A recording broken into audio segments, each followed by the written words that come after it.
बच्चों, आज मैं करुणा सिंह आप लोगों के सामने यूनाइटेड नेशंस ऑर्गेनाइजेशन का लेक्चर 1 लेके आई हूँ। इसके अंतर्गत मैं आप लोगों को origin of United Nations organisation बताऊँगी, अर्थात इसका उद्भव। इसका उद्भव एक लंबी प्रोसेस का परिणाम है। जिस प्रकार फर्स्ट वर्ल्ड वॉर के समय राष्ट्र संघ की स्थापना हुई थी, उस समय विश्व के लोगों में आशा जगी थी कि मानव समाज को फिर से विध्वंसकारी युद्धों का सामना नहीं करना पड़ेगा तथा विश्व में चिरस्थायी शांति स्थापित हो जाएगी। परंतु 1939 में राष्ट्र संघ के होते हुए भी सेकेंड वर्ल्ड वॉर छिड़ गया और चिरस्थायी शांति की आशा जाती रही। राष्ट्र संघ असफल हो गया, लेकिन इसकी असफलता के बाद भी अंतर्राष्ट्रीय संगठनों की उपयोगिता में आस्था बनी रही। अनेक मानवतावादी, शांतिवादी और अंतर्राष्ट्रीयतावादी विचारक एक ऐसे संगठन की आस्था में इस स्थापना के लिए प्रयत्नशील थे जिससे युद्ध की पुनरावृत्ति को रोका जा सके।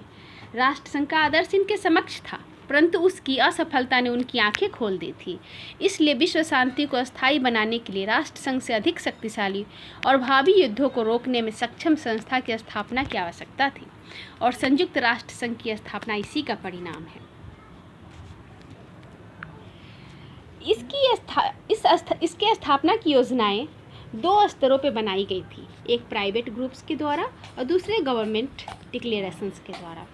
संयुक्त राष्ट्र संघ की स्थापना एकाएक नहीं हो गई थी, यह वर्षों के विचार विमर्श का परिणाम है। इसकी स्थापना में अनेक नागरिकों, गैर सरकारी एजेंसियों आदि ने, अमित राष्ट्र की सरकारों ने भाग लिया था। संयुक्त राष्ट्र संघ के संगठन में अमेरिकी राष्ट्रपति डिलेनो रूजवेल्ट का प्रयास सराहनीय रहा है। हाँ तो बच्चों, प्राइवेट ग्रुप्स के अंतर्गत हम लोग देखते हैं कि सबसे इम्पोर्टेंट था commission to study the organisation of peace, जिसके अध्यक्ष जेम्स शॉर्टवेल थे। इस कमीशन आयोग की स्थापना 1939 में हुई थी और इसने अपनी रिपोर्ट 1944 में दी थी। इस कमीशन ने अपने रिपोर्ट में बहुत सारी बातों की चर्चा की थी, जैसे कि इसके लिए अंतर्राष्ट्रीय सुरक्षा बल होना चाहिए, एक अंतर्राष्ट्रीय जो संगठन हो, जो शांति के लिए एक अंतर्राष्ट्रीय संगठन का निर्माण हो, उसमें अंतर्राष्ट्रीय सुरक्षा बल हो, अंतर्राष्ट्रीय न्यायालय हो जो मानवाधिकार को सुरक्षित रखे, और उसकी एक आम सभा हो, एक सचिवालय हो, आदि आदि। उसी तरह से द यूनिवर्सिटीज़ कमेटी की स्थापना की गई 1942 में। मेनलियो हडसन की अध्यक्षता में न्यायाधीशों की एक समिति गठित की गई। अमेरिकन चैम्बर्स ऑफ कॉमर्स की स्थापना हुई। अमेरिकन लेबर ऑर्गेनाइजेशन की स्थापना हुई। इस सभी ने, ये जितने भी आयोग थे, सभी ने अपने अपने जो विचार व्यक्त किए, जो अपनी रिकमेंडेशन दिए, उसमें इन्होंने एक अंतर्राष्ट्रीय संगठन की स्थापना पर बल दिया और साथ ही इस बात पे जोर दिया कि अमेरिका अवश्य ही उस अंतर्राष्ट्रीय संगठन का सदस्य हो।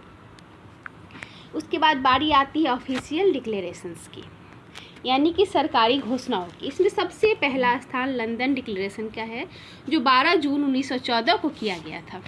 इस घोषणा को 14 मित्र राष्ट्रों ने मिलकर किया था, और उन्होंने एक घोषणा की थी कि जो भी राज्य हैं ये सारे, वो आपस में तथा अन्य स्वतंत्र लोगों के साथ युद्ध तथा शांति में मिलकर कार्य करेंगे। उसके बाद जो सबसे महत्वपूर्ण घोषणा है वो है अटलांटिक चार्टर। ये अटलांटिक चार्टर अमेरिकी राष्ट्रपति रूजवेल्ट और ब्रिटिश प्रधानमंत्री चर्चिल, इन दोनों ने मिलकर एक चार्टर पर हस्ताक्षर किए थे 14 अगस्त 1941 को। अटलांटिक महासागर में एक युद्ध पोत पर ये दोनों मिले थे 12 अगस्त 1941 को, और विचार विमर्श करने के उपरांत 14 अगस्त 1941 को इन्होंने एक चार्टर पर हस्ताक्षर किया। इस चार्टर में 8 धाराएं थी। ये धाराएं काफ़ी महत्वपूर्ण है, इसलिए मैं इसके बारे में विस्तार से बताना चाहूँगी।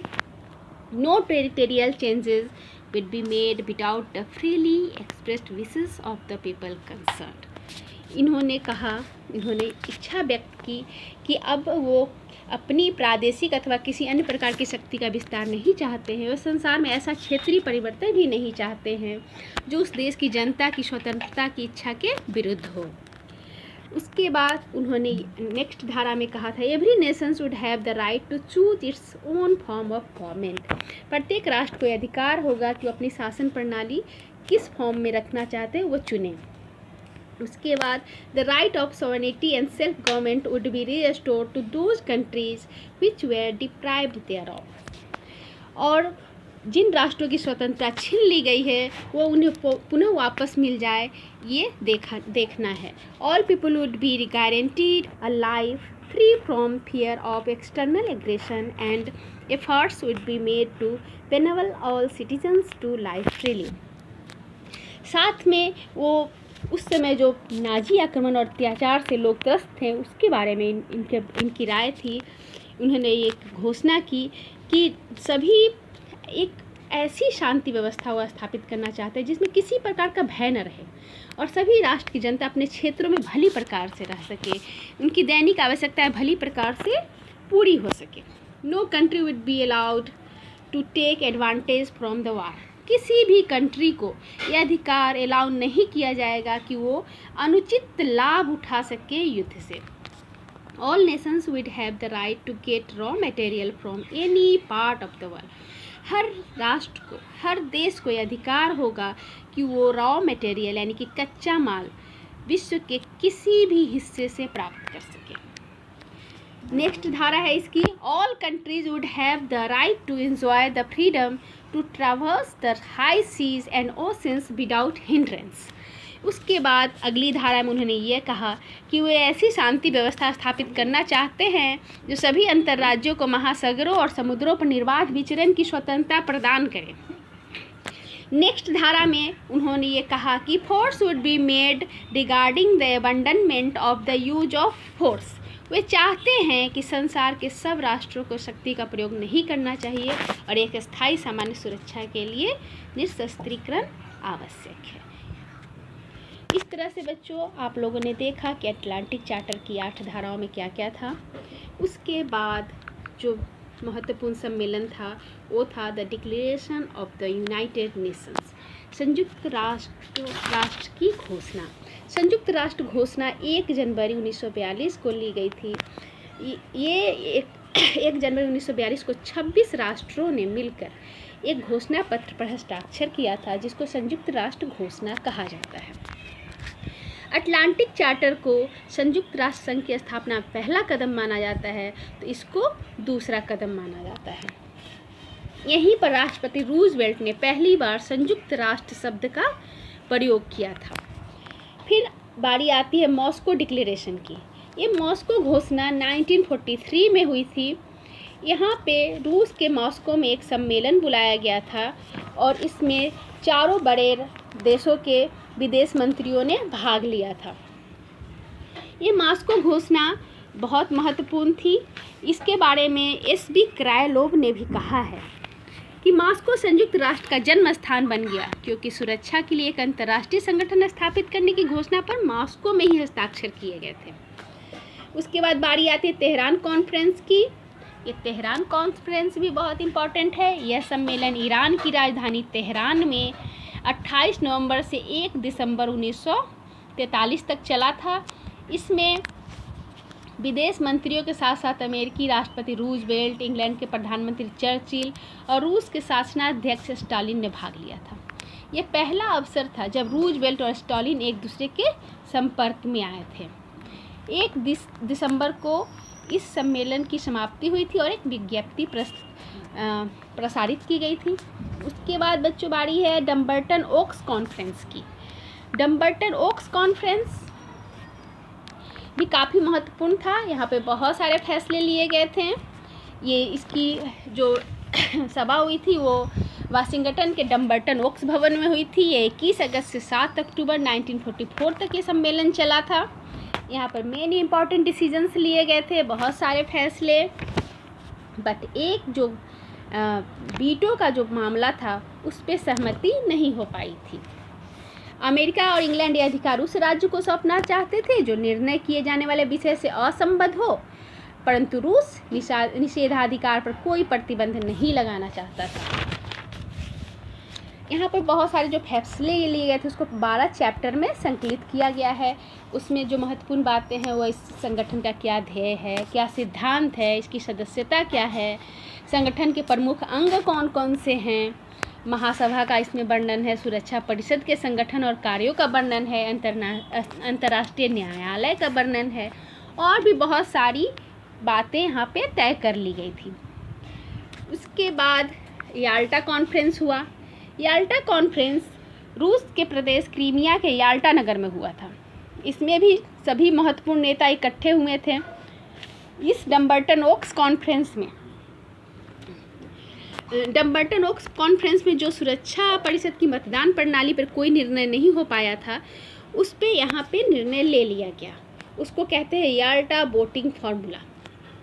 याल्टा सम्मेलन में इसका समाधान निकाल लिया गया। इसको याल्टा मतदान फार्मूला कहा जाता है। इसके अनुसार संयुक्त राष्ट्र संघ की सुरक्षा परिषद में ब्रिटेन, सोवियत संघ, अमेरिका, फ्रांस और चीन अस्थायी सदस्य हो। यहाँ पर इन तीरों की आप तस्वीर देख रहे हैं बच्चों, ये बीच में रूजवेल्ट हैं, इधर आपको चर्चिल दिख रहे हैं और ये स्टालिन है। तो इन सब ने मिलके जो फैसला किया उसको याल्टा मतदान फार्मूला कहा जाता है। इसमें ब्रिटेन, सोवियत संघ, अमेरिका, फ्रांस और चीन अस्थायी सदस्य थे, 5 स्थायी सदस्य और बाकी अस्थायी सदस्य। टोटल मेंबर 11 थे। इस मतदान फार्मूला के अनुसार 11 सदस्यों में से 7 के बहुमत से निर्णय लिए जाएं, जबकि कार्यविधि संबंधी विषयों के अतिरिक्त समस्त विषयों पर निर्णय 7 के बहुमत से हो। उसमें सभी 5 अस्थायी सदस्यों की स्वीकृति आवश्यक थी। इसके बाद इसी याल्टा सम्मेलन में ही ये फैसला ले लिया गया था कि 25 अप्रैल को सैन फ्रांसिस्को में एक कॉन्फ्रेंस किया जाएगा। अमेरिका के सैन फ्रांसिस्को नगर में एक कॉन्फ्रेंस की गई जो 25 अप्रैल से 26 जून 1945 तक चली थी। इसमें 50 नेशंस ने भाग लिया था। किसी वजह से पोलैंड एब्सेंट था, इसलिए उसके लिए एक जगह छोड़ दी गई थी उसके हस्ताक्षर के लिए। इसलिए टोटल जो संस्थापक सदस्य थे वो 51 थे। यहीं पर यूएनओ के चार्टर पर हस्ताक्षर किया गया और इस प्रकार से संयुक्त राष्ट्र संघ का जन्म हो गया। संयुक्त राष्ट्र संघ का जन्म होने के बाद 24 अक्टूबर 1945 को सभी बड़े राष्ट्रों ने इसे एक्सेप्ट कर लिया, इसके चार्टर को, और उसी को हम लोग यूएनओ डे के रूप में हर साल मनाते हैं। इसका पहला जो सेशन हुआ था वो लंदन में 10 से 15 फरवरी 1946 तक हुआ था। इस सेशन में ही इसके बड़े बड़े ऑफिसर्स, इसकी मुख्यालय, सारी बातें का उस नियुक्तियाँ उस समय की गई थी। इसका हेडक्वार्टर न्यूयॉर्क में है। एक महत्वपूर्ण बात बच्चों कि जब ये संयुक्त राष्ट्र संघ यूएनओ का गठन हुआ था तब लीग ऑफ नेशन भी प्रेजेंट था। इसके ऑफिशियल समाप्ति की घोषणा 19 अप्रैल 1946 को एक सभा में प्रस्ताव पारित करके कर दिया गया था। ठीक है बच्चों, थैंक यू बच्चों। लेक्चर 2 में मैं आप लोग को ऑब्जेक्टिव्स एंड प्रिंसिपल्स बताऊंगी। आप लोग इसको सब्सक्राइब ज़रूर कर लेना ताकि नेक्स्ट वीडियो आप लोग को मिल जाए समय से। इसको शेयर भी करना। और ये मेरा टेलीग्राम चैनल है t.me/historyproof, जहां आप लोगों को इसका PDF भी मिल जाएगा। थैंक यू बच्चों।